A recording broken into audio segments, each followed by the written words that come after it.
Oh, good morning.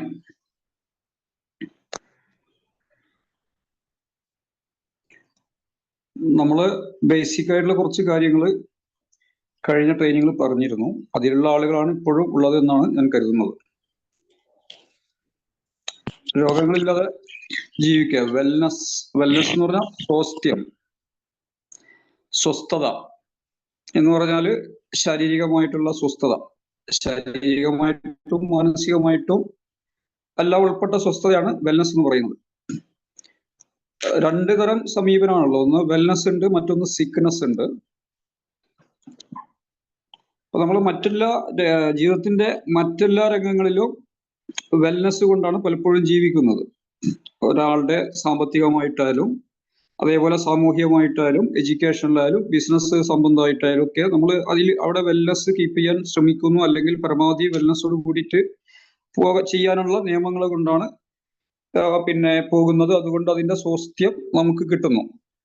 റോഡിലൂടെ സഞ്ചരിക്കുകയാണെങ്കിലും ഒക്കെ അങ്ങനെയാണല്ലോ. ഒരു സ്ഥലത്ത് നിന്നും റോഡിലൂടെ സഞ്ചരിച്ച് വേറെ സ്ഥലത്തെത്താൻ നമ്മൾ ചെയ്യുന്നത് അതിന്റെ ബേസിക് ആയിട്ടുള്ള നിയമങ്ങൾ പാലിക്കുന്നു. എന്ന് പറയുന്ന പോലെ സ്വസ്ഥമായ ജീവിതം, സ്വസ്ഥമായ ശരീരത്തിന്റെ സ്വസ്ഥതയോട് കൂടിയിട്ട് ഉള്ള ഒരു ലൈഫ് ലീഡ് ചെയ്യുന്നതിന് അതിന്റെ ബേസിക് ആയിട്ടുള്ള കാര്യങ്ങൾ എന്താണെന്ന് മനസ്സിലാക്കിയാൽ മാത്രം പോരാ, അത് പൂർണ്ണമായിട്ടും പാലിക്കുകയും ചെയ്യുക എന്നത് ഓരോ ഇൻഡിവിജ്വൽസും ചെയ്യേണ്ട കാര്യമാണ്. അപ്പൊ അതില് തർക്കത്തിനോ അല്ലെങ്കിൽ പാരമ്പര്യവാദങ്ങൾക്കോ അല്ലെങ്കിൽ ശാസ്ത്ര അന്ധവിശ്വാസങ്ങൾക്കോ പാരമ്പര്യ അന്ധവിശ്വാസങ്ങൾക്കോ നാട്ടാചാരങ്ങൾക്കൊന്നുമില്ല പ്രാധാന്യം കൊടുക്കേണ്ടത്. ശരീരത്തിന്റെ നിയമം അനുസരിച്ച്, ശരീരത്തിന്റെ കോശങ്ങളുടെ നിയമം അനുസരിച്ച് ഇത്തരം കാര്യങ്ങളിൽ ആര് പറഞ്ഞാലും അത് ശരിയാണോ തെറ്റാണോ എന്നാണ് ശ്രദ്ധിക്കേണ്ടത്. അതാണ്. അതേസമയം നമ്മൾ പലപ്പോഴും അതിന് തർക്കങ്ങളും കുതർക്കങ്ങളും വാദപ്രതിവാദങ്ങളും കൊണ്ടൊക്കെ വരുന്ന ഒരു വിഭാഗം ആൾക്കാരാണ് നമ്മൾ മലയാളികൾ. വളരെ അടിസ്ഥാനപരമായിട്ടുള്ള കുറച്ച് കാര്യങ്ങളൊക്കെ അന്ന് പറഞ്ഞിരുന്നു. അപ്പൊ അതുമായി ബന്ധപ്പെട്ട് പറയാനുള്ളത് ഇതാണ്: ലോകത്ത് 3 തരം ഭക്ഷണമാണ് ഉള്ളത്. 1 ജീവഭക്ഷണം, 2 മൃതഭക്ഷണം, 3 പ്രേത ഭക്ഷണം. Live food, dead food, ghost food. ഇങ്ങനെ 3 തരം ഭക്ഷണമാണ് ഭൂമിയിൽ അന്ന് മുതൽ ഇന്ന് വരെ ഉണ്ടായിട്ടുള്ളത്, ഇനി ലോകാവസാനം വരെ ഉണ്ടാകുന്നത്. കോശങ്ങള് റീബിൽഡ് ചെയ്യുന്നതും കോശങ്ങളിലുള്ള ടോക്സിൻസിനെ എടുത്ത് പുറന്തള്ളുന്നതും മാത്രമാണ് ജീവഭക്ഷണം എന്ന് പറയുന്നത്. എന്ന് പറഞ്ഞാൽ ശരീരത്തിന്റെ ജീവകോശങ്ങൾക്ക് ജീവൻ നൽകുന്നത് എന്ന് പറഞ്ഞാല് പഴങ്ങളോ പച്ചക്കറികളോ ഒക്കെയാണ്. വേവിക്കാത്ത പഴങ്ങള്, അതുപോലെ പച്ചക്കറികള്, പച്ചക്കുള്ള സാധനങ്ങൾ എന്ന് പറഞ്ഞാൽ എല്ലാ പച്ചക്കറി എടുത്ത് പച്ചക്ക് കഴിക്കണം എന്നല്ല പറയുന്നത്. വേവിച്ച് കഴിക്കേണ്ടത് വേവിച്ച് തന്നെയാണ് കഴിക്കേണ്ടത്. അതൊക്കെ സ്വാഭാവികമായിട്ടും അറിയാലോ. ഇത് പറയുമ്പോൾ പറയും എന്താണ് മൊത്തത്തില് വിഷമാണ് എന്നൊക്കെ പറയും. വിഷം അതിൽ കുറെ അടിക്കുന്നൊക്കെ ഉണ്ട്. കാലങ്ങളായിട്ടുള്ള കടും കൃഷിയുടെ അല്ലെങ്കിൽ രാസകൃഷിയുടെ ഫലമായിട്ട് മണ്ണിലെ പല ഘടകങ്ങളും ഇല്ലാതാവുകയും അതുകൊണ്ട് തന്നെ അതിൽ നിന്നും വിളയുന്ന ഭക്ഷണ സാധനങ്ങൾക്ക്, അതിലുണ്ടാകുന്ന ഭക്ഷ്യ വസ്തുക്കൾക്ക് അതിന്റെ ന്യൂട്രിയൻസിന്റെ ക്വാളിറ്റി അല്ലെങ്കിൽ ന്യൂട്രിയൻസ് തന്നെ പലപ്പോഴും നഷ്ടപ്പെടുകയൊക്കെ ചെയ്യുന്ന അവസ്ഥ അങ്ങനെ ഒന്നുണ്ട്. അത് പലപ്പോഴും ക്യാൻസറിന് കാരണമാകുന്നുണ്ട് എന്നാണ് ആ രംഗത്തേക്കുള്ള കൃത്യമായ യഥാർത്ഥ ശാസ്ത്രം പറയുന്ന വിദഗ്ധർ പറയുന്നത്.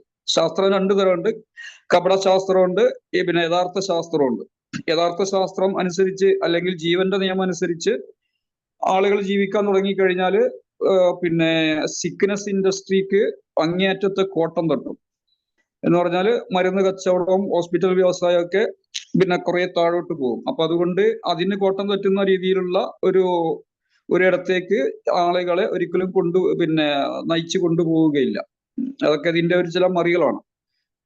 ഞാൻ പറയുന്നത്, കണ്ണിന്റെ മുന്നിൽ തന്നെയുള്ള ഒരു കടുപ്പമേറിയ മറ, ആ മറ എടുത്ത് ഇങ്ങനെ വലിച്ച് പുറത്തേക്ക് ഇട്ട് കഴിഞ്ഞാല് സ്വാഭാവികമായിട്ടും സ്വസ്ഥമായ ജീവിതം കൊണ്ട് ജീവിക്കാം. പക്ഷെ അത് പലപ്പോഴും 99% ആളുകളും അതിന് തയ്യാറാവുകയില്ല. അവർക്ക് പലപ്പോഴും കൊതി, അന്ധവിശ്വാസം, അനാചാരം എന്ന് പറഞ്ഞാല് ഞാൻ മതപരമായിട്ടോ മറ്റുള്ള അതല്ല പറയുന്നത്.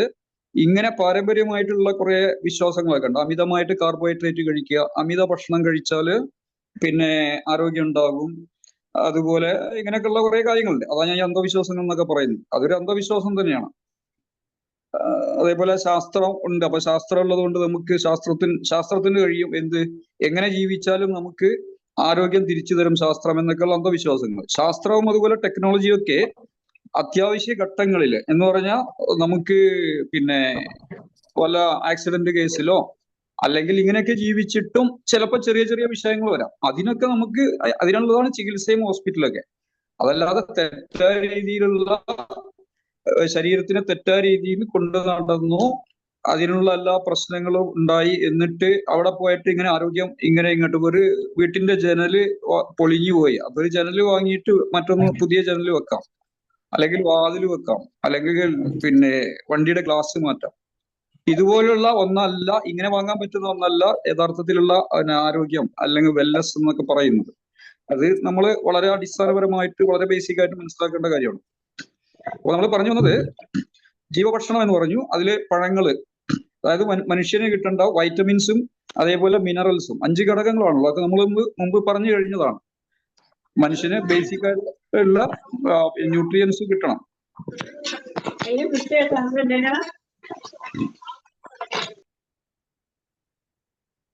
കാർബോഹൈഡ്രേറ്റ്, അതേപോലെ പ്രോട്ടീന്, കൊഴുപ്പ്, വൈറ്റമിൻസ്, മിനറൽസ്, പിന്നെ കുറെ മൈക്രോ ന്യൂട്രിയൻസ് ഒക്കെ വേറെ ഉണ്ട്, പലതുണ്ട്. വളരെ ബേസിക് ആയിട്ടുള്ള സോളിഡ് ആയിട്ടുള്ള കുറച്ച് സാധനങ്ങൾ ഇതാണ്.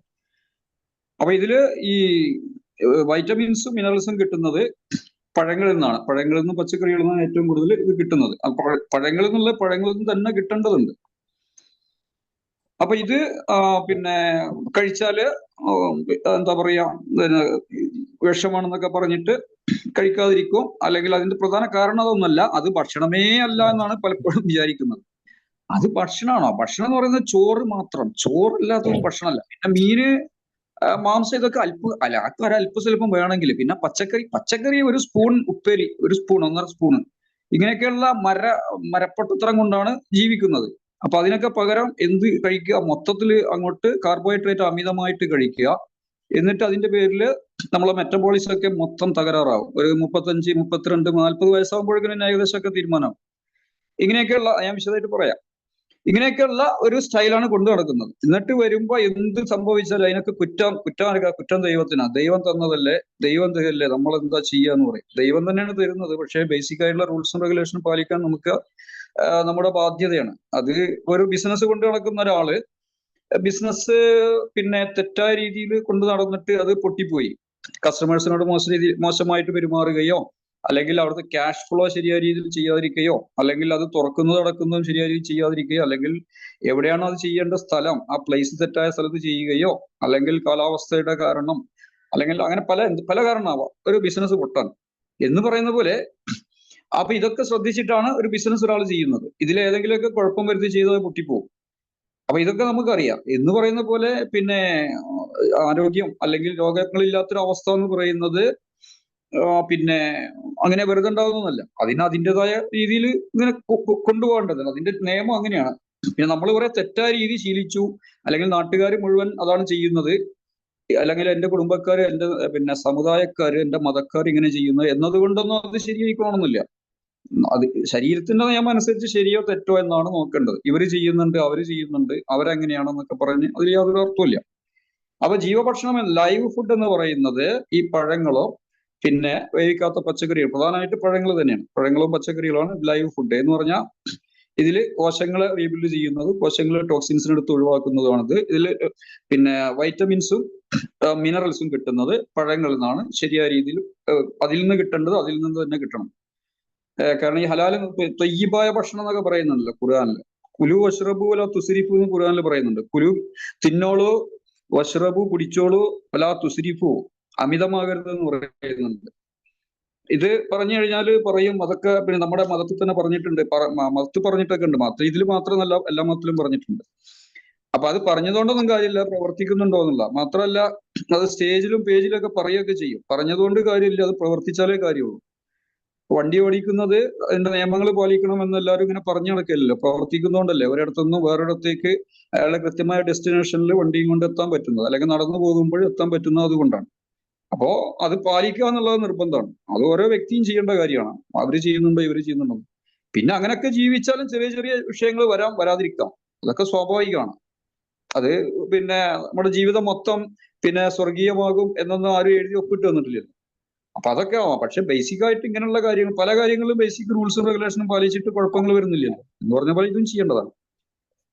അപ്പോ ഈ ഫുഡ് പിന്നെ പഴങ്ങൾ എന്ന് പറയുന്നത് ഭക്ഷണമേ അല്ല എന്നുള്ളതാണ് പൊട്ട അന്ധവിശ്വാസങ്ങൾ നമ്മുടെ പിന്നെ പാരമ്പര്യമായിട്ട് പഴയ ആളുകൾ തന്നെ നമ്മുടെ മനസ്സിൽ കുത്തിവെച്ചിട്ടുള്ളത്. 4% അങ്ങനെയുണ്ട്, ഇല്ല എന്ന് പറയാൻ പറ്റില്ല. എന്നാൽ ഞാൻ ഈ പറയുന്നത് മുഴുവൻ ശരിയല്ല, എന്നാലും 90%-ലേറെ അങ്ങനെയൊക്കെ തന്നെയാണ് മനസ്സിൽ കുത്തിവെച്ചിട്ടുള്ളത്. പഴങ്ങൾ ഭക്ഷണമല്ല, ഇതിങ്ങനെ വല്ലപ്പോഴൊക്കെ വല്ല വേണമെങ്കിലൊക്കെ കഴിക്കാൻ ഒരു ഭക്ഷണമല്ല. അതിങ്ങനെ വേവിച്ച ഭക്ഷണം കഴിച്ച് അതിന്റെ മേലെ കഴിക്കാനുള്ളത് എന്നൊക്കെയുള്ള ഒരു തരം പിന്നെ വിശ്വാസം. വേവിച്ച ഭക്ഷണം കഴിച്ചിട്ടല്ല പഴങ്ങൾ കഴിക്കേണ്ടത്. അങ്ങനെ കഴിച്ചു കഴിഞ്ഞാൽ ശരീരത്തിന് ന്യൂട്രിയൻസ് ഒന്നും കിട്ടൂല എന്ന് മാത്രമല്ല കൂടുതൽ ബുദ്ധിമുട്ടാണ് ഉണ്ടാവുക. ശരീരത്തിന്റെ നിയമമാണ് ഞാൻ പറയുന്നത്, നാട്ടുകാരുടെ നിയമം മൊത്തം ഓപ്പോസിറ്റ് ആണ്. അപ്പോ പിന്നെ നമുക്ക് കിട്ടിയ ജീവഭക്ഷണമാണ് ഇത്. അപ്പോ പിന്നെ പറയുന്നത് ഡെഡ് ഫുഡ് എന്ന് പറഞ്ഞാല് പിന്നെ മാംസവും മത്സ്യമൊക്കെ. അത് കഴിക്കുന്നവർക്ക് സ്വല്പമൊക്കെ ആവാം, ആവശ്യത്തിന് കഴിക്കാം, അമിതമാകരുത്. അത് കഴിക്കുമ്പോൾ അതിൽ കുറെ ടോക്സിൻസ് ഒക്കെ നമ്മുടെ ശരീരത്തിൽ നിക്ഷേപിച്ചിട്ടാണ് അത് പോകുന്നത്.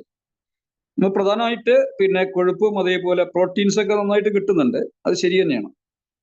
അത് പിന്നെ തീർത്തും അത് 2 ഓപ്ഷൻ ഉണ്ട്.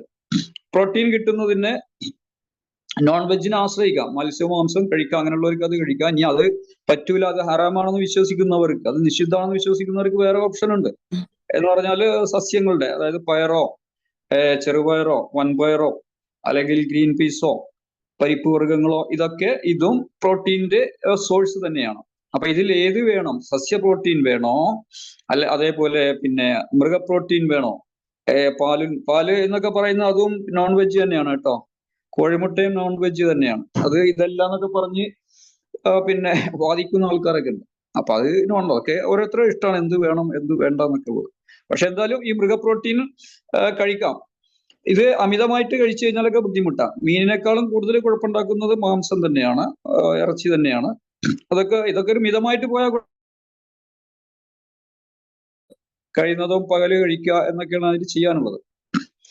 അപ്പോ ഈ ഇത് കഴിച്ചു കഴിഞ്ഞാൽ ഇപ്പം ഇത് മാംസമൊക്കെ ആണെങ്കിൽ കൂടുതലായിട്ട് ഇപ്പൊ നമ്മള് അതിന്റെ കുറെ ടോക്സിൻസ് ഒക്കെ നമ്മുടെ ശരീരത്തിൽ നിക്ഷേപിച്ച് പോവും. പിന്നെ അതേപോലെ പിന്നെ വേദനയ്ക്ക് കാരണമാകുന്നതൊക്കെ ചില ശരീരത്തിൽ കൂടുതലായിട്ട് കഴിച്ചു കഴിഞ്ഞാൽ ചിലർക്ക് ബുദ്ധിമുട്ടൊക്കെ വരും. യൂറിക് ആസിഡ് കൂടുകയൊക്കെ ചെയ്യും. എന്ന് വെച്ചാൽ യൂറിക് ആസിഡ് എല്ലാവർക്കും കൂടുന്നില്ല. ഈ പ്രോട്ടീൻ സാധനങ്ങൾ, അത് സസ്യ പ്രോട്ടീൻ ആയാലും മൃഗ പ്രോട്ടീൻ ആയാലും അമിതമായിട്ട് കഴിച്ചു കഴിഞ്ഞാൽ അതിന്റെ ബൈ പ്രൊഡക്റ്റ് ആയിട്ട് യൂറിക് ആസിഡ് വരും ബ്ലഡിൽ. എന്നിട്ട് പിന്നെ നമ്മളൊരു ജോയിന്റ്സിലും മറ്റൊക്കെ വേദനയും കാര്യവും മറ്റൊക്കെ വരും. ഇങ്ങനെയൊക്കെ ഉണ്ടാവാറുണ്ട്. ചില ബോഡിയിൽ പെട്ടെന്ന് വരാം, ചിലതിൽ പെട്ടെന്ന് വരാതിരിക്കാം, അങ്ങനെയൊക്കെ ചെയ്യാം. അപ്പൊ ഇതിന്റെ ഒരു അവസ്ഥ ഇങ്ങനെയാണ്. ഇപ്പം പിന്നെ നമ്മുടെ വീട്ടില് പിന്നെ അവിടുത്തെ എന്തൊക്കെയോ മെയിൻ ആയിട്ടുള്ള ഇലക്ട്രിക്കൽ പ്രോബ്ലംസ് ഒക്കെ പരിഹരിക്കുന്നതിന് ഒരു ഇലക്ട്രീഷ്യനെ വിളിച്ചു.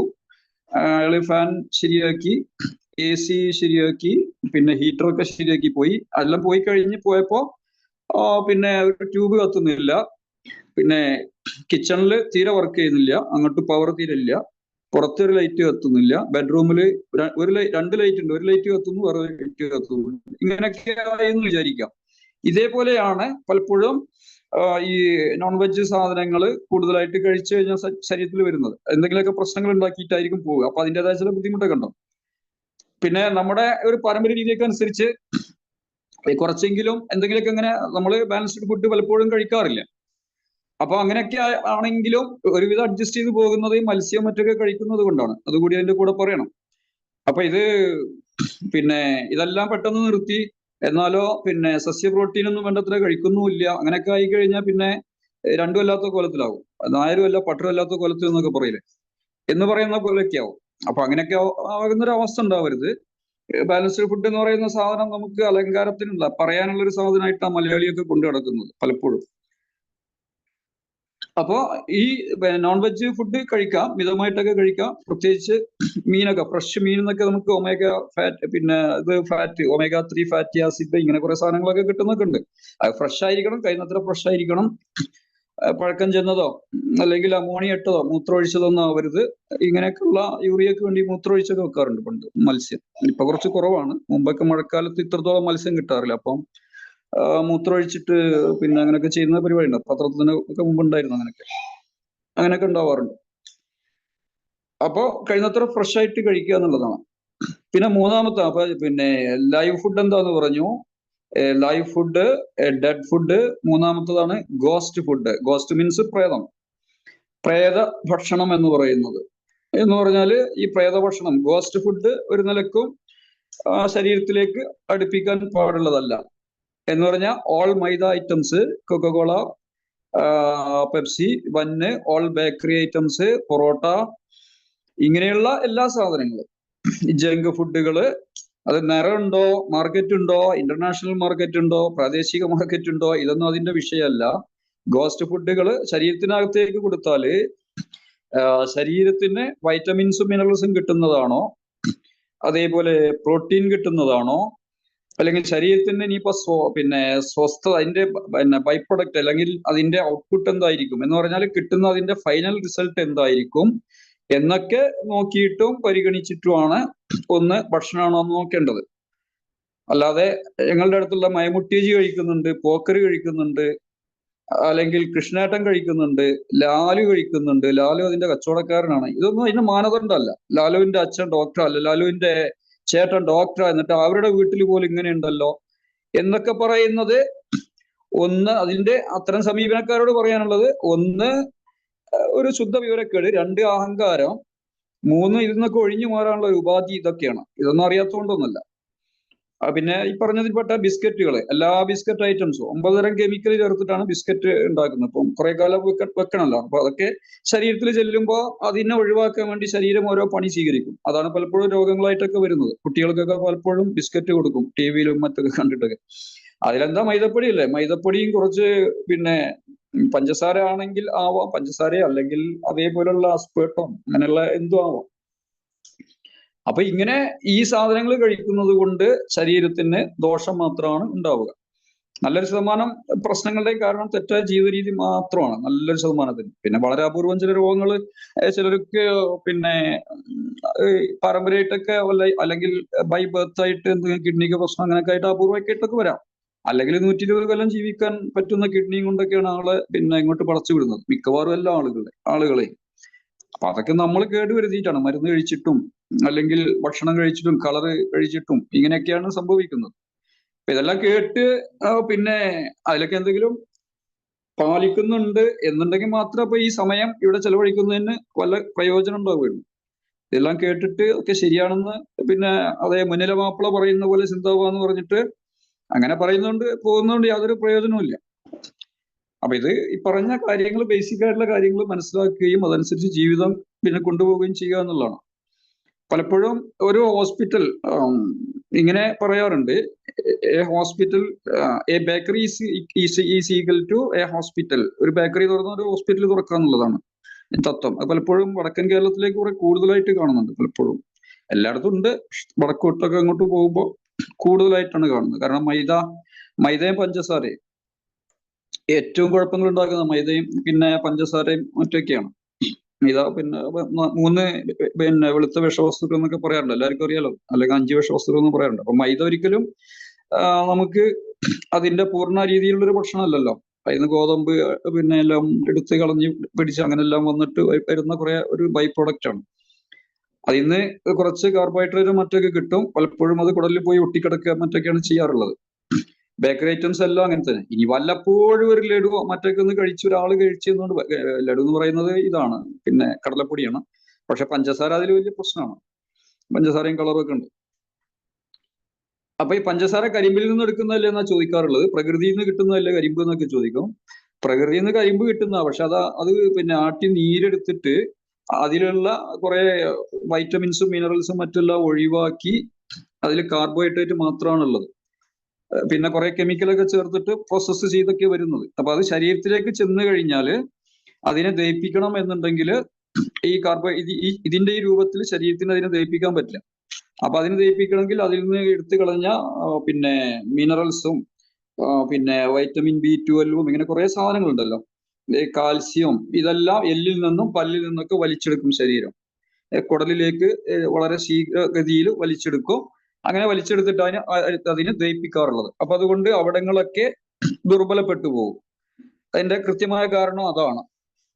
അപ്പൊ അതിന് പിന്നെ ദൈവത്തെ കുറ്റം പറഞ്ഞിട്ടൊന്നും കാര്യമില്ല. ദൈവത്തിന് ഇവിടെ ഒരു റൂൾസും റെഗുലേഷൻ, പ്രകൃതിയിൽ മറ്റൊരു നിയമമൊക്കെ ഉണ്ട്. അപ്പൊ അതനുസരിച്ച് പോയാലേ അത് ശരിയാവുകയുള്ളൂ. അതിന് ഓപ്പോസിറ്റ് ആയിട്ട് നമ്മൾ നീങ്ങിക്കഴിഞ്ഞാൽ അതിന്റെ റിസൾട്ട് നമ്മൾ അനുഭവിക്കേണ്ടി വരും. ആ കുറ്റക്കാരൻ ദൈവമൊന്നുമല്ല, നമ്മൾ തന്നെയാണ്. ആ പഞ്ചസാര, അതേസമയം ശർക്കരക്ക് ഇത്ര പ്രശ്നമില്ല. മധുരം വേണ്ടെന്നല്ല പറയുന്നത്, ശർക്കരക്ക് ഇത്രത്തോളം പ്രാധാന്യം ഇല്ല, പ്രശ്നമില്ല.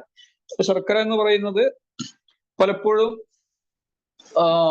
ഇത്രത്തോളം അത് പ്രോസസ്സ് ചെയ്യപ്പെട്ടതല്ല. അതുകൊണ്ട് തന്നെ ശർക്കര നമുക്ക് ഉപയോഗിക്കാവുന്നതാണ്. ശർക്കര എന്ന് പറയുന്നതിന് അതിൽ കുറെ കളർ ചേർത്ത ശർക്കരയും മറ്റും അങ്ങനെയൊക്കെയുള്ള കുറെ കാര്യങ്ങളും മറ്റൊക്കെ ഉണ്ട്. അപ്പൊ അത് ഉപയോഗിച്ചു കഴിഞ്ഞാൽ പ്രശ്നമാണ്. എന്നാലും പഞ്ചസാരയുടെ അത്രയും കുഴപ്പങ്ങള് നമുക്ക് വരുന്നില്ല അതുകൊണ്ട്. അപ്പൊ ചോദിക്കും ഇവിടെ കാലങ്ങളായിട്ട് ഇങ്ങനെയൊക്കെയാണ്. കാലങ്ങളായിട്ട് അങ്ങനെയൊക്കെ തന്നെയാണ്. അപ്പൊ മാറ്റം വേണമെന്നുണ്ടെങ്കിൽ ഇങ്ങനെ ചെയ്യാം എന്നുള്ളതാണ്. പിന്നെ ചായ എന്നൊക്കെ പറയുന്നത് നിർബന്ധകാരിയുള്ള കാര്യമൊന്നുമല്ലല്ലോ. കുടിച്ച് അഡിക്ഷൻ ആയ ഒരു സാധനം എന്നല്ലാതെ 11 വർഷമാണ് ചായയിൽ ഉള്ളതായിട്ട് പറയുന്നത്. കൃത്യമായിട്ട് അതേ ആ രംഗത്തൊക്കെയുള്ള ആളുകൾ അത്തരം എഴുതിയ ബുക്സിലും മറ്റൊക്കെ പറയുന്നുണ്ട്. അപ്പൊ പറയും മിനിയാന്ന് പത്രത്തിലുണ്ടായിരുന്നു ചായ കുടിക്കുന്നത് ഹൃദയത്തിന് നല്ലതാണ്. അത് അങ്ങനെയൊക്കെ പലതും ഉണ്ടാവും. ചായയിലും കാപ്പിയിലും കൃത്യമായിട്ട് 11 വർഷം. കാരണം ഉണ്ട ചോറിന് നന്ദി കാണിക്കണമല്ലോ. അപ്പൊ അതിന് വേണ്ടിയിട്ട് അങ്ങനെയൊക്കെ പറയും. ശാസ്ത്രജ്ഞൻ പറഞ്ഞു, അല്ലെങ്കിൽ ഇന്റർനാഷണൽ സയന്റിസ്റ്റ് പറഞ്ഞു എന്നൊക്കെ പറഞ്ഞിട്ട്. കാരണം ഉണ്ട ചോറിന് നന്ദി കാണിക്കാൻ, അല്ലെങ്കിൽ വാങ്ങിക്കഴിഞ്ഞ കോടികൾക്ക് അത് അത് നന്ദി കാണിക്കണമല്ലോ. അപ്പൊ അതിന് വേണ്ടിയിട്ട് അങ്ങനെ ഓരോ പ്രസ്താവനയൊക്കെ ഇറക്കും ഓരോ സമയത്തും. അപ്പൊ അതിന്റെ ഒരു കാര്യം അത്രേ ഉള്ളൂ. അപ്പോ ചായ അങ്ങനെയാണ് മറ്റൊന്നൊക്കെ പറയും. മനുഷ്യന് വേണ്ടത് വെള്ളമാണ്, പച്ചവെള്ളമാണ് കുടിക്കാൻ ശരീരത്തിന് വേണ്ടത്. ദാഹം തോന്നുമ്പോൾ അത് കുടിക്കാന്നൊക്കെ ഉള്ളതാണ്. അതല്ലാതെ ചായയും കാപ്പിയൊന്നുമല്ല. അപ്പൊ ഇങ്ങനെ ഇത്തരം കാര്യങ്ങൾ മനസ്സിലാക്കുക എന്നുള്ളതാണ്. പിന്നെ ഈ പഴയ ഭക്ഷണങ്ങൾ കഴിക്കുന്നത് കൊണ്ട് ഫ്രിഡ്ജിൽ വെച്ചതോ അതുപോലെ പഴക്കം ചെന്ന് വേവിച്ച് 2 മണിക്കൂർ അല്ലെങ്കിൽ 3 മണിക്കൂർ കഴിഞ്ഞ് കഴിക്കുന്നതൊക്കെ ശരീരത്തിന് ദോഷം മാത്രമാണ് ഉണ്ടാക്കുക. ഇപ്പൊ അത്യാവശ്യ ഘട്ടത്തില് ചോറ്, സ്കൂളിൽ പോകുമ്പോൾ ചോറ് കൊണ്ടുപോകും, അല്ലെങ്കിൽ ഓഫീസിൽ പോകുമ്പോൾ ചോറ് കൊണ്ടുപോകും. അതൊക്കെ പിന്നെ നിർബന്ധമായിട്ട് കൊണ്ടുപോകല്ലാതെ രക്ഷയില്ല. അങ്ങനെയൊക്കെ ചിലപ്പോൾ ചെയ്തേക്കാം. അതത്ര നല്ലതൊന്നുമല്ല. അതേസമയം കഴിച്ച് വേവിച്ചുണ്ടാക്കി പിറ്റേ ദിവസത്തേക്ക് കഴിക്കുന്നതും പിറ്റേ ദിവസം ചൂടാക്കി കഴിക്കുന്നതും, ഫ്രിഡ്ജിൽ വെച്ചാലും ഫ്രിഡ്ജിൽ വെച്ചില്ലെങ്കിലും ഒക്കെ അങ്ങനെ കഴിക്കുന്നതൊക്കെ വിഷമയമായിട്ടുള്ള സാധനങ്ങളാണ്. പോയിസണസ് ആണ് സാധനം. അതിന് പോയിസൺ എന്ന പേര് നമ്മൾ കൊടുത്തില്ലെങ്കിലും. അപ്പൊ അത് ശരീരത്തിൽ ചെല്ലുമ്പോൾ അതിലത്തെ മാലിന്യങ്ങളും മറ്റൊക്കെ പുറന്തള്ളാൻ വേണ്ടി ശരീരം ഓരോരോ ഉപാധി സ്വീകരിക്കും. അത് പിന്നെ അതിനടിച്ചമർത്തുമ്പോൾ അതിന്റെ സെക്കൻഡറി സ്റ്റേജിലേക്ക് കടക്കും. പിന്നെ അത് കഴിഞ്ഞാൽ തേർഡിലേക്ക് കടക്കും. അപ്പൊ പ്രാഥമിക രോഗങ്ങളാണല്ലോ. അപ്പൊ ജലദോഷവും പനിയും വയറിളക്കവും ഛർദിയൊക്കെ അതിന് മാരകമായ മരുന്നുകളും മറ്റൊക്കെ കൊടുത്ത് അടിച്ചമർത്തുമ്പോൾ അത് ഇന്റേണൽ ഓർഗൻസിന് എവിടെയെങ്കിലുമൊക്കെ പോയിട്ട് പ്രശ്നങ്ങളൊക്കെ ഉണ്ടാകും. പിന്നെ അതിനെ അടിച്ചമർത്തുമ്പോൾ അത് തേർഡിലേക്ക് കടക്കും. അപ്പൊ ട്യൂമറോ ക്യാൻസറൊക്കെ ആയിട്ട് വരും. ചിലതൊക്കെ അങ്ങനെയാണ്. പിന്നെ ക്യാൻസറിനൊന്നും ഒരേ ഒരു കാരണം പച്ചക്കറി കഴിക്കുന്നത് മാത്രമൊന്നുമല്ല, പല കാരണങ്ങളുണ്ടാവാം. മാനസിക കാരണങ്ങളും ശാരീരിക കാരണങ്ങളും പാരിസ്ഥിതിക കാരണങ്ങളും, അങ്ങനെ പല കാരണങ്ങളും വരാറുണ്ട് ക്യാൻസറൊക്കെ. അല്ലാതെ ഒരേ ഒരു കാരണം മാത്രമല്ല ഉള്ളത്. നെഗറ്റീവ് ചിന്തകൾ സ്ഥിരമായി കൊണ്ടു നടക്കുന്ന ഇത് പലപ്പോഴും ക്യാൻസറിന് കാരണം സൈക്കോസോമാറ്റിക് ഡിസീസ് എന്നൊക്കെ പറയല്ലോ, ആ രംഗത്തുള്ള ആളുകളൊക്കെ പറയാറുണ്ട്. അപ്പോ അത് ഒക്കെ കാരണമാവാറുണ്ട്. അപ്പൊ ഏത് രോഗത്തിനും അങ്ങനെ ഒരേ ഒരു കാരണം മാത്രമൊന്നുമല്ല ഉള്ളത്, പല കാരണങ്ങളും ഒന്നിലധികം കാരണങ്ങളൊക്കെ. നമ്മൾ നേരത്തെ പറഞ്ഞല്ലോ, ബിസിനസ് പൊട്ടാൻ ഒന്നിലധികം കാരണങ്ങൾ ഉണ്ടാവാലോ, ഒരു കുടുംബം തകരാൻ ഒന്നിലധികം കാരണങ്ങൾ ഉണ്ടാവാം എന്ന് പറയുന്ന പോലെ ലോകത്തെല്ലാത്തിനും എന്ത് സാധനത്തിനും ഒരേ ഒരു കാരണം ഒന്നുമല്ല ഉള്ളത്. പിന്നെ നമ്മൾ പലപ്പോഴും പറയാറുള്ളതാണ്, അയാള് നല്ല ആരോഗ്യമുള്ള മനുഷ്യനായിരുന്നു, ഒരു കുഴപ്പം ഉണ്ടായിരുന്നില്ല. ഇന്ന് പോയി നോക്കിയപ്പോഴാണ് ചില ടെസ്റ്റുകളൊക്കെ ചെയ്തപ്പോഴാണ് ഹാർട്ടിന്റെ പ്രശ്നം, അല്ലെങ്കിൽ അയാൾക്ക് ആകെ ബ്ലോക്ക് ആണെന്ന് പറഞ്ഞു, അല്ലെങ്കിൽ ഇങ്ങനെ പറഞ്ഞു, അല്ലെങ്കിൽ ഒരു കുഴപ്പമില്ലാത്ത ആളായിരുന്നു, സ്ട്രോക്ക് വന്നിട്ട് ഒരു ഭാഗം പോയി. ഞാനിപ്പോ ഈ വാക്സിൻ അടിച്ചതിന് ശേഷമുള്ള കാര്യമല്ല പറയുന്നത് കേട്ടോ. വാക്സിൻ അടിച്ചിട്ട് ധാരാളം ആളുകൾ പ്രശ്നമുണ്ട്. അത് അതിന്റെ ഫാക്ട് ഷീറ്റിൽ തന്നെ മരുന്ന് കമ്പനി തന്നെ പറഞ്ഞതായിരുന്നു, ബ്രെയിനിൽ അല്ലെങ്കിൽ ഹാർട്ടിന് പ്രശ്നം ഉണ്ടാവുന്നൊക്കെ ഫാക്ട് ഷീറ്റിൽ പറഞ്ഞതായിരുന്നു. അതറിയുന്ന ചില ആളുകൾ ചെയ്തിട്ടില്ല. ബാക്കി പലർക്കും ഇങ്ങനെയുള്ള കുഴഞ്ഞു വീണ് മരണങ്ങളും അതേപോലെ ഒരുപാട് പുറത്ത് പറയാത്ത കുറെ പ്രശ്നങ്ങളൊക്കെ ഉണ്ട്. പിന്നെ അതിൽ വിശ്വസിക്കുന്നത് കൊണ്ട് അതിനെ കുറ്റം പറയാത്ത ആളുകൾ അങ്ങനെയൊക്കെ ഉണ്ട്. അത് വേറൊരു വശം. ഞാൻ അതിന്റെ മുമ്പുള്ള കാര്യമാണ് പറയുന്നത്. അയാൾക്ക് ഒന്നും ഉണ്ടായിരുന്നില്ല, കുഴഞ്ഞു വീണ് മരിച്ചു, അല്ലെങ്കിൽ സ്ട്രോക്ക് വന്നു എന്നൊക്കെ പറഞ്ഞു. ഇയാളുടെ അവസ്ഥ ഇന്റേണലായിട്ട് മോശമായിട്ട് നടക്കുകയാണ്. അതുകൊണ്ടാണ് പെട്ടെന്ന് ഓരോ പ്രശ്നങ്ങൾ കാണുന്നത്. കാലങ്ങളായിട്ട് നേരത്തെ ഞാൻ പറഞ്ഞത് വിശദീകരിക്കുക, എക്സ്പ്ലെയിൻ ചെയ്യാന്ന് പറഞ്ഞത് ഇതാണ്. നമ്മൾ ഈ അമിതമായിട്ട് കാർബോഹൈഡ്രേറ്റ് കഴിക്കുന്നത് കൊണ്ട് നമ്മുടെ ഈ മെറ്റബോളിസം കംപ്ലീറ്റ് തകരാറിലാവുകയാണ്. ഇപ്പൊ ചുമരുണ്ടാക്കുമ്പോൾ അതിൽ കല്ല് മാത്രം കുറെ കൂടുതൽ കല്ലങ്ങനെ വെച്ചു കൊടുത്താൽ അത് ശരിയായി ചുമരാക്കി എടുക്കാൻ കഴിയോ? ഇല്ലല്ലോ. ഒരു സ്കൂളില് പഠിപ്പിക്കുകയാണ്. സ്കൂളിൽ പഠനം എന്ന് പറഞ്ഞാൽ അവിടെ സ്വാഭാവികമായിട്ടും വ്യത്യസ്ത രീതിയിലുള്ള വ്യത്യസ്ത സബ്ജക്ട്സ് ഒക്കെ ഉണ്ട്. അപ്പൊ അതിന് പകരം ഇംഗ്ലീഷ് മാത്രം കൊടുക്കുക, അല്ലെങ്കിൽ ഇംഗ്ലീഷും മലയാളവും മാത്രമാണ്, അത് പഠിച്ചാൽ മതി, അതാണ് ലാംഗ്വേജസ്. മറ്റുള്ള അതൊക്കെ വേണമെങ്കിൽ എപ്പോഴും ആവണമെങ്കിൽ ആവാം, ഇല്ലെങ്കിൽ വേണ്ട, അതിൻ്റെ ഒന്നും ആവശ്യമില്ല എന്നൊക്കെ പറഞ്ഞു കഴിഞ്ഞാൽ അവരുടെ ഇംഗ്ലീഷ് പിന്നെ അവിടെ ഈ എഡ്യൂക്കേഷൻ പൂർണ്ണമാവില്ല. അതേപോലെ പിന്നെ കുട്ടികൾ അമിതമായിട്ട് കെട്ടിയിട്ട് പിന്നെ സ്വാതന്ത്ര്യം കൊടുക്കാതെ പിന്നെ ചെയ്യാണ് സ്കൂൾ, ഇങ്ങനെയൊക്കെ ആണെങ്കിൽ. അപ്പൊ എന്ന് പറയുന്ന പോലെ ഈ കാർബോഹൈഡ്രേറ്റ് തന്നെ, അതായത് നമുക്ക് ദിവസവും കഴിക്കേണ്ട കാർബോഹൈഡ്രേറ്റ് വേണം, ഫാറ്റ് വേണം, പ്രോട്ടീൻ വേണം, വൈറ്റമിൻസും മിനറൽസും വേണം. വൈറ്റമിൻസും മിനറൽസും തീരെ നമ്മുടെ ശരീരത്തിൽ എത്തുന്നില്ല മലയാളിക്ക് പലപ്പോഴും. പിന്നെ കൊഴുപ്പ് ചിലർക്ക് അമിതമായി ചെല്ലുന്നുണ്ട്. അമിതമായിട്ട് എന്തായാലും കാർബോഹൈഡ്രേറ്റ് ചെല്ലുന്നുണ്ട്. ഈ കാർബോഹൈഡ്രേറ്റ് ചെന്നാൽ തന്നെ അതിൽ നിന്ന് കൊഴുപ്പാക്കി ശരീരം പിന്നെ ഗ്ലൈക്കോജൻ ആക്കിയിട്ടും അതേപോലെ ട്രൈഗ്ലിസറൈഡ് ആക്കിയിട്ടൊക്കെ നമ്മുടെ പിന്നെ നമ്മുടെ ലിവറിൽ സൂക്ഷിക്കുന്നുണ്ട്. അത് അങ്ങനെ സൂക്ഷിക്കുന്നതുകൊണ്ടാണ് നോമ്പ് നിൽക്കാനൊക്കെ പറ്റുന്നത്. നോമ്പ് പിന്നെ കൃത്യമായ ഫാസ്റ്റിങ്, പൂർണ്ണമായ ഫാസ്റ്റിംഗ് എടുക്കുന്നവർക്കൊക്കെ, മുസ്ലിംസിനൊക്കെ ചെയ്യാൻ പറ്റുന്ന അതുകൊണ്ടാണ്, ഇങ്ങനെ കൊഴുപ്പ് അതിൽ സൂക്ഷിക്കുന്നതുകൊണ്ടൊക്കെയാണ്. അപ്പൊ ഇതിന് പകരം നമ്മൾ എന്ത് ചെയ്യുന്നു? നമ്മൾ കാർബോഹൈഡ്രേറ്റ് അമിതമായിട്ട് കഴിക്കുന്നു. അങ്ങനെ കഴിച്ചിട്ട് കൊല്ലങ്ങളാവുമ്പോൾ മധ്യവയസ്സാകുന്നതിന് മുമ്പ് തന്നെ പ്രശ്നങ്ങൾ വരുന്നു. നോർത്ത് ഇന്ത്യൻസിനൊന്നും ഇത്രത്തോളം പ്രശ്നങ്ങളില്ലല്ലോ, അവർ അമിതമായിട്ട് കാർബോഹൈഡ്രേറ്റ് കഴിക്കുന്നില്ല. ഈ വൈറ്റമിൻസും മിനറൽസും തീരെ കഴിക്കുന്നില്ല. പ്രോട്ടീൻസ് പലപ്പോഴും കുറവാണ്. എന്നാൽ ചില ആളുകൾക്ക് പ്രോട്ടീനുകൾ കൂടുതലായിട്ട് കഴിക്കുന്നു. വൈറ്റമിൻസും മിനറൽസും തീരെ കിട്ടുന്നില്ല. ഒരു കാര്യം ശ്രദ്ധിച്ചാൽ അറിയാൻ പറ്റും, ചില പിന്നെ മധ്യവയസ്സിനോട് അടുത്ത ആളുകൾ, അല്ലെങ്കിൽ മധ്യവയസ്സ് പിന്നിട്ട് ചില ആളുകൾക്ക് ചില അസുഖങ്ങളൊക്കെ ഉണ്ടായിട്ട് ഹോസ്പിറ്റലിൽ പോയി പിന്നെ തിരിച്ചു വന്നിട്ട് അവരെ കാണാൻ പോകുമ്പോൾ അവർ തീർത്തും വളർത്തിട്ടൊക്കെ ഇരിക്കുന്നത് കാണാം. ചിലപ്പോൾ ചിന്തിച്ചാൽ അറിയാൻ പറ്റും, പിന്നെ മനസ്സിൽ വരും. അപ്പൊ എന്താ ഈ വളർത്തിരിക്കുന്ന, ഈ വളർച്ച മുമ്പേ ചെറുപ്പം മുതലേ വളർച്ചയാണ്. കാരണം വേണ്ടത്ര ഇതില് രക്ത ക്വാളിറ്റി ഉള്ളതല്ല, കാരണം വൈറ്റമിൻസും മിനറൽസും ചെല്ലുന്നൊന്നുമില്ല ശരീരത്തിൽ. അതുകൊണ്ട് അതിങ്ങനെ ഇങ്ങനെ പോകുന്നതാണ്. അപ്പൊ ചില ശരീരത്തിൽ പ്രശ്നം ഉണ്ടാവില്ല, ചിലത്തിൽ കുഴപ്പമുണ്ടാവും, ചിലതിൽ ഉണ്ടാവില്ല. പിന്നെ ഇങ്ങനെ പറയുമ്പോ ചിലർ പറയും ഞങ്ങളുടെ അയമുട്ടിയൊക്കെ 93 വയസ്സായി, പിന്നെ 10 കെട്ട് ബീഡി വലിക്കും, പിന്നെ രാമേട്ടൻ കട്ടൻ ചായ 24 കുടിക്കും എന്നൊക്കെ പറയും. രാമേട്ടനും അയമുട്ടിയൊക്കെ അവരുടെ ശരീരത്തിന്റെ ചില പിന്നെ ഇമ്മ്യൂൺ പവർ കൊണ്ട് അങ്ങനെ അഡ്ജസ്റ്റ് ചെയ്ത് പോവുക. പക്ഷെ ഈ ചെയ്യുന്നതിന്റെ പ്രശ്നങ്ങൾ അവർക്ക് അനുഭവിക്കുന്നുണ്ടാവും. ഉറക്കം കിട്ടായികയും അല്ലെങ്കിൽ പിന്നെ വയറ്റിന് ശരിക്കും പോവാത്തയും ദഹന പ്രശ്നങ്ങളും മറ്റൊക്കെ ഉണ്ടാവും. അപ്പൊ ഇത് ശരിയാണോ തെറ്റാണോ നോക്കേണ്ടത്. അയമുട്ടിയാക്കിയും കോമുകുട്ടിയാക്കിയും ചെയ്യുന്നത് അത് ശരിയല്ല. ശരീരത്തിന്റെ നിയമം അനുസരിച്ച് ശരിയാ, അത് അതേപോലെ ചെയ്താൽ എല്ലാവർക്കും അതുപോലെ ആയിരിക്കില്ല. അപ്പൊ അതാണ് അതേപറ്റി പറയാനുള്ളത്. അപ്പൊ ഈ കുറച്ച് അങ്ങോട്ട് ആകുമ്പോഴേക്ക് തന്നെ നമ്മുടെ മെറ്റബോളിസം കംപ്ലീറ്റ് തകരാറിലായി കിടക്കുകയാണ്. പിന്നെ എല്ലാം, പിന്നെ പ്രമേഹം വരാം, പ്രഷർ വരാം, പിന്നെ അതേപോലെ സ്ട്രോക്ക് വരാം, എന്തും സംഭവിക്കാം. ആ രീതിയിലാണ് ശരീരത്തിനെ കൊണ്ടു നടക്കുന്നത്. ഒരു സ്വസ്ഥതയില്ല, കാരണം കഴിച്ചുകൊണ്ടേ ഇരിക്കുകയാണല്ലോ. ഭക്ഷണം പ്രഷറാണെന്ന് പറഞ്ഞു, ബ്ലഡ് പ്രഷർ അല്ല, ശരിക്കും ഫുഡ് പ്രഷറാണ്. ഫുൾ ടൈം കഴിച്ചുകൊണ്ടേ ഇരിക്കുകയാണ്, ഭക്ഷണം കഴിച്ചുകൊണ്ടിരിക്കുകയാണ്. ഒരിക്കൽ ഭക്ഷണം കഴിച്ചാൽ 5-6 മണിക്കൂർ കഴിഞ്ഞാൽ അത് വേവിച്ച ഭക്ഷണം ദഹിക്കുകയുള്ളൂ. പഴങ്ങളൊക്കെ ആണെങ്കിൽ 2-3 മണിക്കൂർ കൊണ്ട് ദഹിക്കും സ്വാഭാവികമായിട്ടും. ഇങ്ങനെ ദഹനത്തിന്റെ, ശരീരത്തിന്റെ നിയമമാണ് ഞാൻ പറയുന്നത്, ആൾക്ക് നാട്ടുകാരുടെ വിശ്വാസമല്ല. അപ്പോൾ ഇങ്ങനെ വീണ്ടും വീണ്ടും കഴിച്ചുകൊണ്ടിരിക്കുമ്പോൾ അമിതമായിട്ട് കാർബോഹൈഡ്രേറ്റ് ചെല്ലുകയും മറ്റും എല്ലാം ചെയ്തിട്ട് ആകെ ഒരു കുഴപ്പത്തിലാണ്. ചെറുപ്പം മുതലേ അങ്ങനെയാണ് ചെയ്യുന്നത്. പിന്നെ മധ്യവയസ്സൊക്കെ ആകുമ്പോൾ ഒന്നായിട്ട് പൊട്ടിത്തെറിക്കുക അല്ലെങ്കിൽ സ്ട്രോക്ക് വരെ ഇതൊക്കെ ചെയ്തതിൽ യാതൊരു അത്ഭുതവും ഇല്ല. അത് എന്തുകൊണ്ട് അങ്ങനെ വന്നില്ല എന്നുള്ളതാണ് അത്ഭുതം ഉണ്ടാവുക. കാരണം ആ രീതിയിലാണ് നമ്മുടെ മിക്കവാറും ആളുകളുടെ ഒരു ജീവിത രീതി. അപ്പൊ അതുകൊണ്ട് അതിന് കുറ്റം ദൈവം ഒരിക്കലും കുറ്റക്കാരനല്ല, നമ്മൾ തന്നെയാണ്. അപ്പൊ അതിന്റെ മാറ്റങ്ങൾ വരുത്തിക്കൊണ്ട് ജീവിക്കുക എന്നുള്ളതാണ് ഒരേ ഒരു പോംവഴി. അതല്ലാത്ത രോഗങ്ങൾ ഇതൊന്നുമില്ല. ഹോസ്പിറ്റലില് ഡോക്ടർ എന്നൊക്കെ പറയുന്നത് ഇങ്ങനെ ഒക്കെ ജീവിച്ചിട്ടും പിന്നെ വല്ല പ്രശ്നങ്ങൾ ഉണ്ടാകുമ്പോൾ തൽക്കാലം ഉള്ള പ്രശ്നത്തിന് പോകാനുള്ളത്, അതേപോലെ ആക്സിഡന്റിന് ഒക്കെ ആണ് അതിന് പോകാനുള്ളത്. അപ്പൊ ഇങ്ങനെ ഓരോ ചോദ്യങ്ങളൊക്കെ വരും. ആയുർവേദം, ഹോമിയോ, യുനാനി അല്ലെങ്കിൽ പിന്നെ അലോപ്പതി എന്നൊക്കെ പറയും. ഇതെല്ലാം തന്നെ ഇങ്ങനെയൊക്കെയുള്ളതിനുള്ളതാണ്. പിന്നെ ലേഹം കഴിക്കുക മറ്റെന്നൊക്കെ പറഞ്ഞ് ലേഹം കഴിക്കല്, പിന്നെ വേവിച്ച ഭക്ഷണം 2-3 മണിക്കൂർ കഴിഞ്ഞാൽ തന്നെ വിഷമായി എന്ന് പറഞ്ഞില്ല. അപ്പൊ ഈ ലേഹം കഴിക്കലും മറ്റൊക്കെ അത് ശരീരത്തിന്റെ നിയമം അനുസരിച്ച് അത്ര നല്ലതൊന്നുമല്ല. അത്യാവശ്യ ഘട്ടത്തിൽ വേണമെങ്കിൽ കഴിക്കാന്ന് മാത്രം. ചിലപ്പോൾ ചില ലേഹങ്ങളൊക്കെ കഴിച്ചാൽ അല്പം കൊഴുപ്പൊക്കെ കിട്ടി തടിക്കുകയൊക്കെ ചെയ്യും. അപ്പൊ ഇത് കുറച്ച് കഴിഞ്ഞാൽ അത് പോവുകയും ചെയ്യും. അപ്പൊ അതിന്റെ ഈ ബൈ പ്രൊഡക്റ്റ് നേരത്തെ പറഞ്ഞില്ല, ടോക്സിൻസ് ഒക്കെ ശരീരത്തിന് വരും, അത് ശരീരത്തിൽ അടിഞ്ഞുകൂടും, അത് പിന്നെ പ്രശ്നങ്ങൾ ഉണ്ടാക്കുകയൊക്കെ ചെയ്യും. അപ്പൊ ശരിയായ രീതിയിൽ ബ്ലഡിനെയും അതേപോലെ നമ്മുടെ കോശങ്ങളെയൊക്കെ വൃത്തിയോട് കൂടിയിട്ട് കൊണ്ടു നടക്കുക എന്നുള്ളതാണ്. അഴുക്ക് ചാലാക്കാതെ, റെയിൽവേ സ്റ്റേഷനിലെ അഴുക്ക് ചാലോ അല്ലെങ്കിൽ പഞ്ചായത്തിന്റെ അഴുക്ക് ചാലോ അല്ലെങ്കിൽ പിന്നെ കോർപ്പറേഷന്റെ അഴുക്ക് ചാലോ ആക്കാത്ത രീതിയിൽ ശരീരത്തെ കൊണ്ടു നടക്കുക എന്നുള്ളതാണ്. ഒരു വ്യക്തി എന്ന നിലക്ക് ഈ ഭൂലോകത്ത് എവിടെ ജീവിക്കുന്ന ആളായാലും, അയാൾ വിശ്വാസിയായാലും അവിശ്വാസിയായാലും അന്ധവിശ്വാസിയായാലും ഏതൊരു ജീവിയായാലും, മനുഷ്യനെന്നല്ല ഏതൊരു ജീവി, പല ജീവികളും നല്ല രീതിയിലാണ് കഴിയുന്നത്. മനുഷ്യനല്ലാത്ത ജീവികളൊക്കെ അവർക്ക് പറ്റുന്നത് മാത്രമേ കഴിക്കുള്ളൂ, അമിതമായിട്ട് കഴിക്കുന്നില്ല. പിന്നെ ഒരു പരിധി വരെയൊക്കെ ബാലൻസ് ആയിട്ട് പോകുന്നുണ്ടെന്നാണ് തോന്നുന്നത്. മനുഷ്യരങ്ങനെയല്ല, ബാലൻസ് കഴിക്കൂല നല്ലൊരു ശതമാനം. അപ്പൊ ഇതൊക്കെയാണ് അവസ്ഥകൾ. അപ്പൊ അതുകൊണ്ട് ഒരു ഇൻഡിവിജ്വൽ എന്ന നിലയ്ക്ക് ഓരോരുത്തരും അവരവരുടെ ഉത്തരവാദിത്വം നിറവേറ്റുക. ദൈവം ഒരിക്കലും ഉത്തരവാദി അല്ല ഇതിന്, പ്രകൃതി ഒരിക്കലും ഉത്തരവാദിയല്ല, നമ്മൾ തന്നെയാണ് നല്ലൊരു ശതമാനം ഉത്തരവാദിയായിട്ടുള്ളത്. വളരെ കുറച്ച് പിന്നെ ഇങ്ങനത്തെ പ്രശ്നങ്ങൾ വരും, രോഗങ്ങളൊക്കെ വരാം, നല്ലൊരു ശതമാനം ഇങ്ങനെ പ്രശ്നങ്ങൾ വരില്ല. അതുകൊണ്ട് അത് മനസ്സിലാക്കി ജീവിക്കുക. അതാണ് ഇതേപ്പറ്റി പറയാനുള്ളത്. നമ്മുടെ ടൈം ഇവിടെ കഴിഞ്ഞിട്ടുണ്ട്. അപ്പം എന്തായാലും നിർത്താന്നാണ് ഞാൻ കരുതുന്നത്.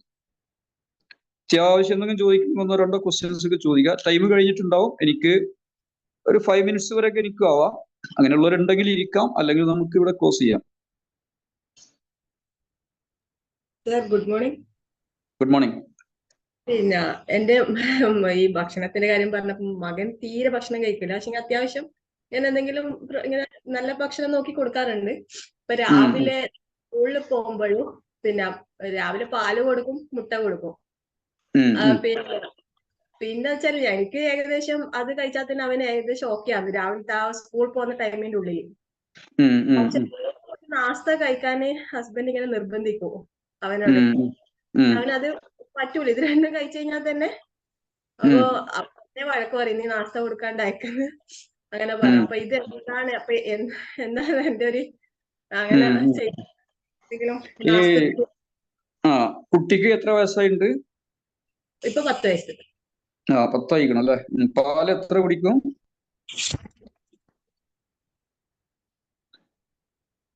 പാല് എത്ര കൊടുക്കാറ്? പാല് എത്ര അളവാ പാല് കൊടുക്കുന്നത് ചോദിക്കുക. അളവ് എന്ന് പറഞ്ഞാല് നമ്മള് സാധാരണ ചായന്റെ ഗ്ലാസ്സിലുള്ള. മുട്ട എത്ര എണ്ണം കൊടുക്കും?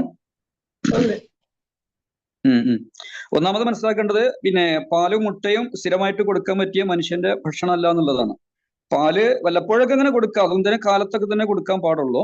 പാല് എന്ന് പറയുന്നത് മൃഗപ്പാൽ എന്ന് പറഞ്ഞാൽ മൃഗത്തിന്റെ കുട്ടികൾക്കുള്ളതാണ്, മനുഷ്യന് ഉള്ളതല്ല സത്യത്തില്.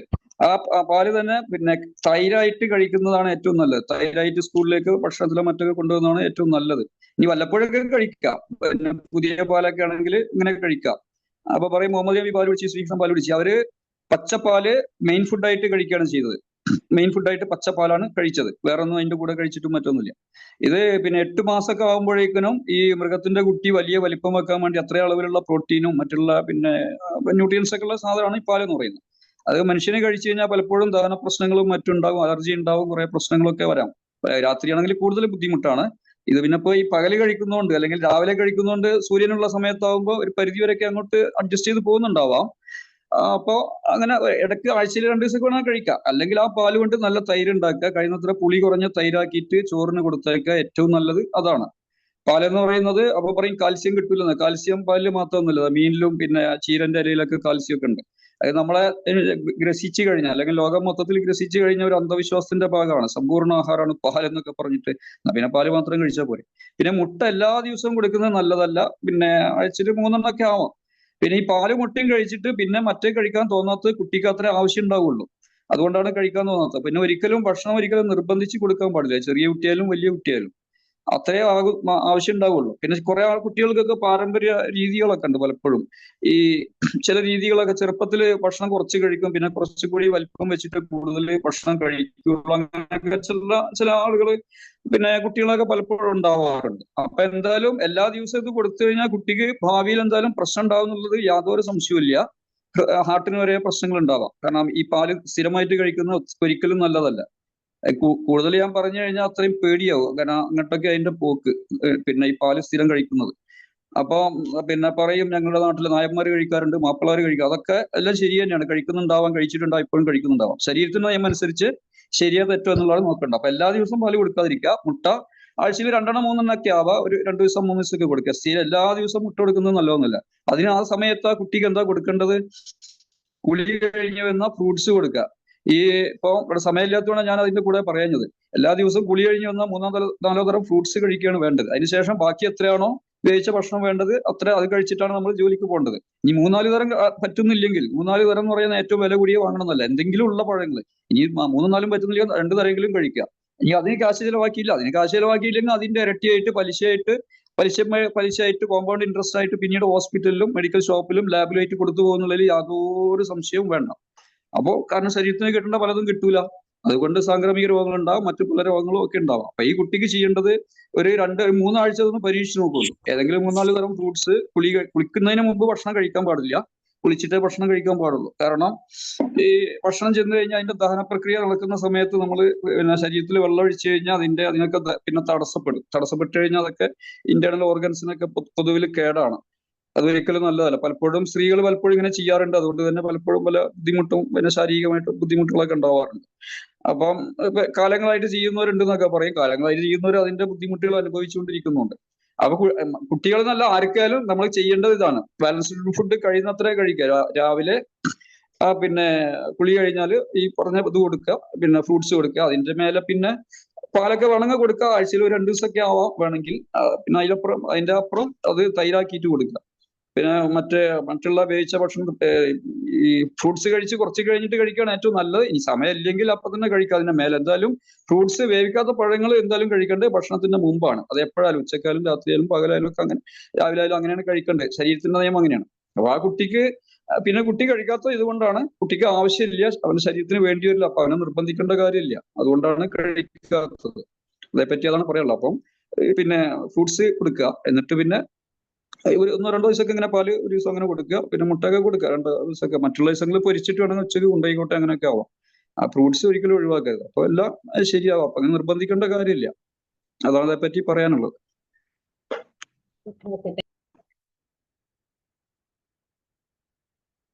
Thank you sir, thank you so much.